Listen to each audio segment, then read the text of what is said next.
Welcome to the Daily Millwall for Thursday the 21st of January 2021.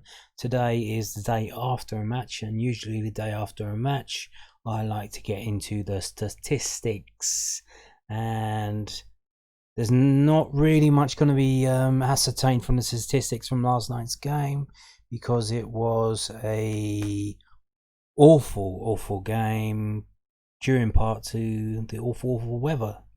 It was pissing down with rain all during the game. It was raining. It's been raining for like 3 days straight down here, set down in the south here. I don't know. I assume it's similar up north. So the ground looked pretty cut up and shoddy, and now that was reflected in the football match that we saw. So even though it was fantastic to win, it was very much welcome. I don't think you can extrapolate that.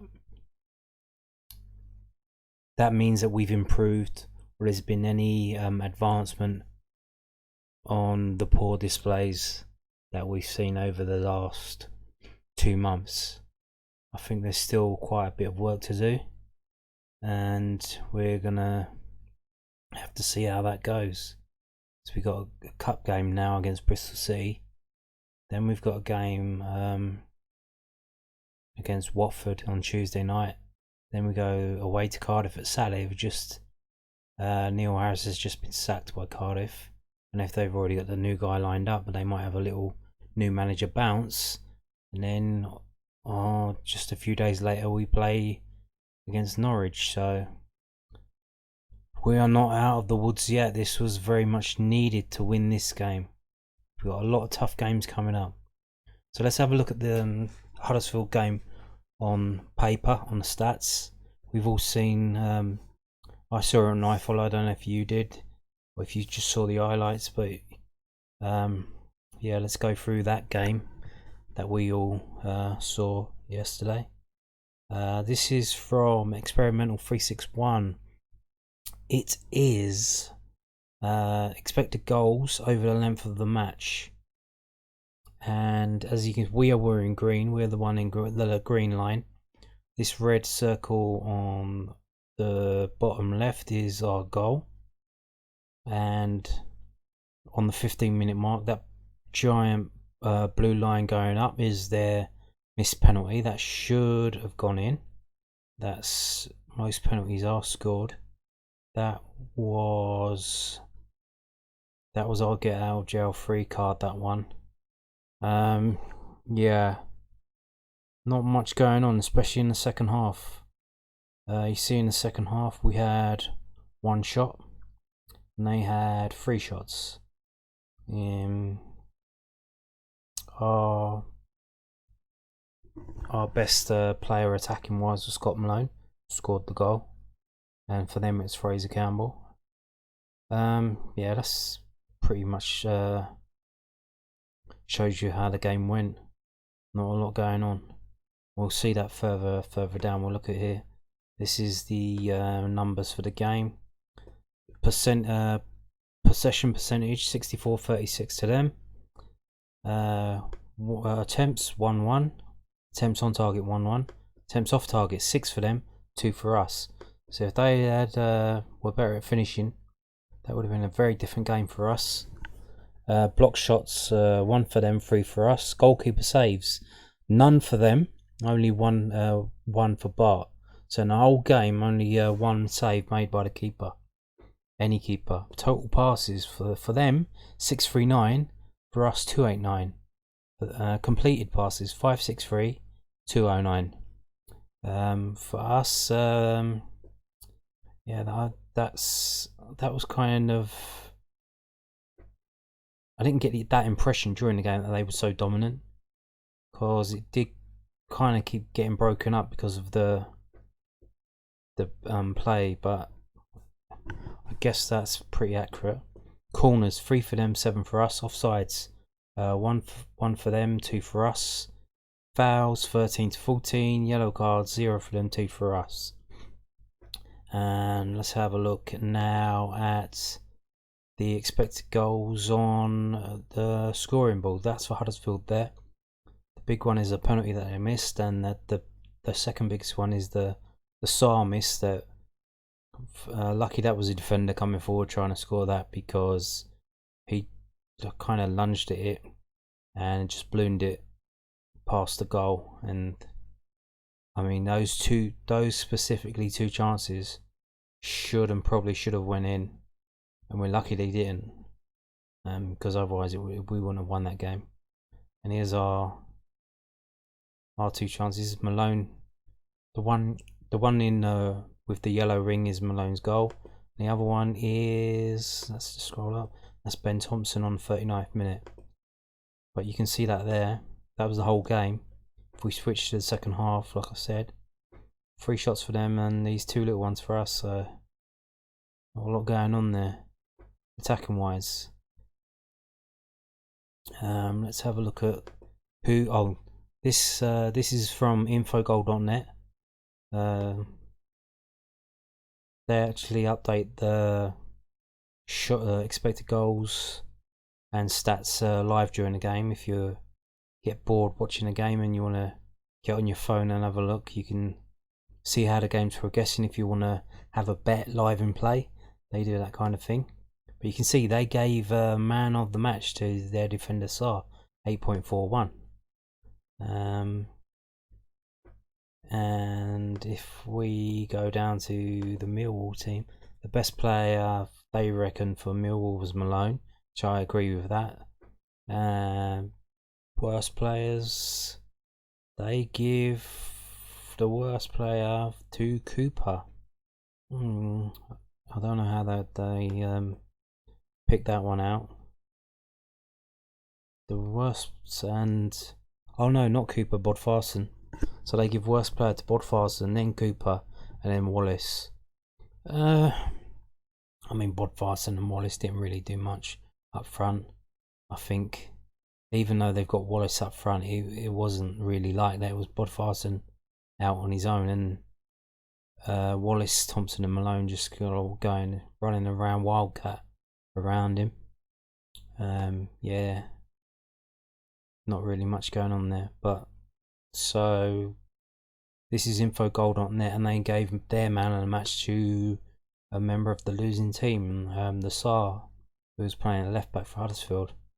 If we're going to move on now, this here is whoscored.com, and this is their match report that they do at the end of every game. Match summary, it says Millwall stole the ball often from the opposition, were effective at creating goal scoring opportunities from set pieces, were strong at finishing. It says weaknesses, were aggressive, lost possession often, gave away a lot of free kicks around the box. Styles played with width, had a large quantity of possession in their opponent's half, attacked down the right hand side. That's pretty much contradicts itself. Here we go. So we've got attempts, 8 for them, 6 for us, like we've seen. Open play 4-2, and set piece 3-4. So with the weather being what it was, the pitch being what it was, that kind of played to our strengths, as we had to work out of set pieces. We had to make goal scoring opportunities from set pieces, more than open play, which is how we've been getting a lot of our goals lately. So that's kind of that worked out. Having only had 6 shots and 1 goal, that bumps our conversion rate up to 16%. The last couple of matches has been down as low as 6 to 7%, which is a very hard way to win a game if you only convert 6% of your chances into goals. We can see here down the wings again, yeah. Shot directions, but mostly down the middle. Our shots, shot zones, yeah, nothing in the 6-yard box. Everything in the middle of the third. Player positions, here we go, and you can see it kind of works out like that. 18 is Leonard, 19 is Woods, 5 is Cooper, 4 is Hutchinson, and 23 McNamara.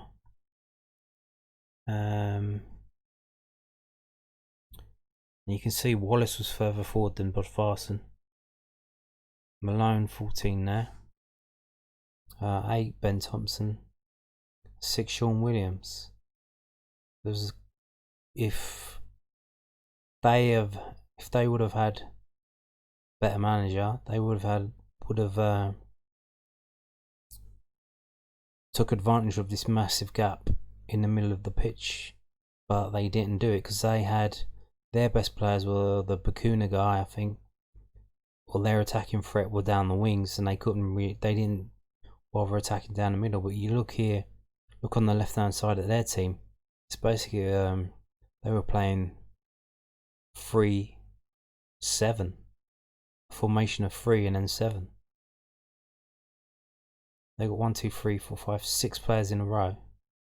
Number 2's out on the right, and then they've got the 3 at the back. So they weren't really getting anyone forward.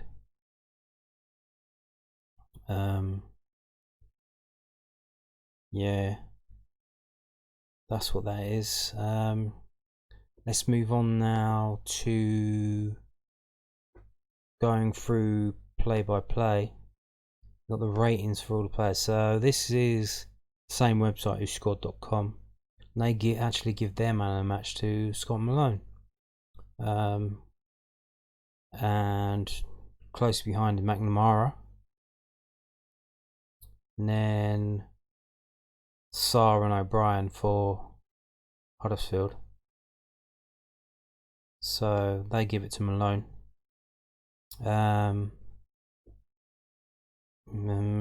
Let's have a look at total shots. Who got the shots? So neither Wallace or Bodvarsson had a shot all game.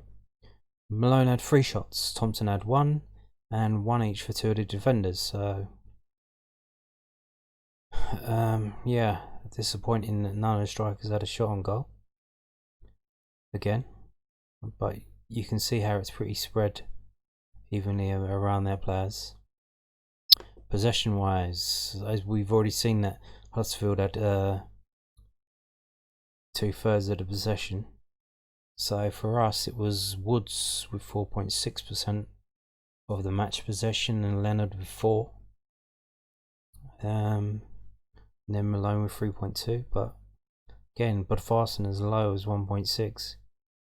Basically uses a battering ram to try and win the headers in the air, which he did. As we move on to that now, aerials 1, Bodvarsson 5, McNamara 2, Hutchinson and Cooper 3 each. So he did his job, which was to act as a target man and not actually have a shot on goal for a striker. It's a bit weird. Keogh for them, coming for his first game, got 1-7 aerials there. Let's move on to passing. Pass success percentage. Ryan Woods again, 82, but not the highest for us. Actually, Scott Malone, 86. Williams, 83. The ones down the right where most of our players are going is actually not all that. Wallace 67, McNamara 68, Leonard 68. Yeah, Biakowski again 14. Kicking not that good. Maybe that could be a bit better, but so what you're kicking out. Dribbles for the game. Yeah, Wallace with 3. Malone with 2, Zahor with 2 when he come on. Tackles spread evenly around the team, not much going to see there. Dispossessed, Thompson dispossessed 3 times. Yep. Yeah, he was getting the ball stuck under his feet quite a bit. It wasn't an elegant display. He does generally do that sometimes. It doesn't look too good, but I think the pitch conditions made it worse than it normally is for him. Let's move on now just to the list of the players. As you can see, touches.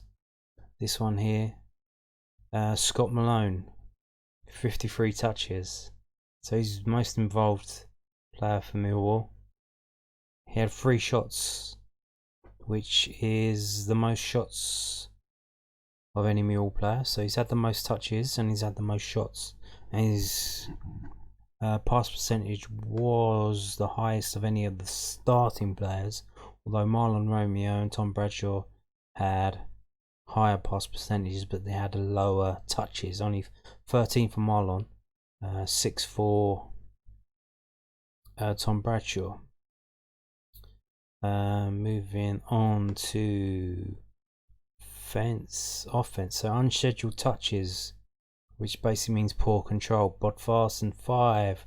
Zahor with 3. Only let me come on 75th minute, but like I said, pitch was not all that defensive.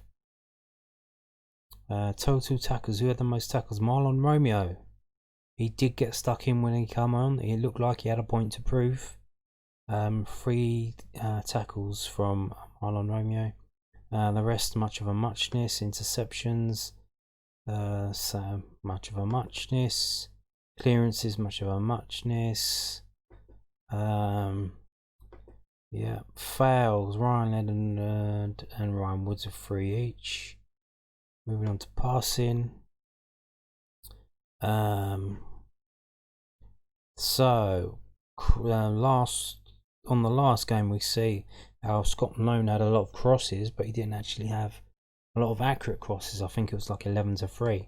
So now we see here Scott Malone 8 crosses, only 1 accurate cross. Jed Wallace 4 crosses, 0 were accurate.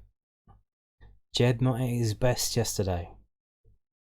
Not at his best at all. Let's go to long balls. Bart Biakowski 15 long balls, only 6 accurate.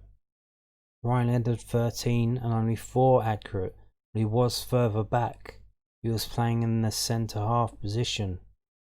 You see Sean Hutchinson 7 long balls, only 1 accurate. Not too good. You would think that with the pitch being what it was and not being able to pass the ball on the floor, that they would sort the long balls out, make them accurate, but no. We didn't have a single through ball. The entire game, not a single through ball. It was not that type of game. So we've seen it there. And you can see here top performers: Scott Malone, Dan McNamara, and then 2 of their players, and then Ryan Leonard. Scott Malone with the most shots. Strikers had very little shots, none at all. Most tackles, all Huddersfield players have a Marlon Romeo substitute. Most dribbles, Jed Wallace. And I think that what we can take from this game, from reading these stats, is that that match was not very indicative of anything really. I mean, it was a poor game with poor conditions. So we go on to the next one and see how we do in that. Even though it's an FA Cup game, a lot of people are saying they want us to lose. I don't want us to lose. I want us to win. The prize money is very much needed at this time, and I hope we win on Saturday against Bristol City at home in the FA Cup. And I'll be watching on BT Sport Extra 6 at 3 o'clock. I'll be back tomorrow with another video. Thank you for watching. Bye bye.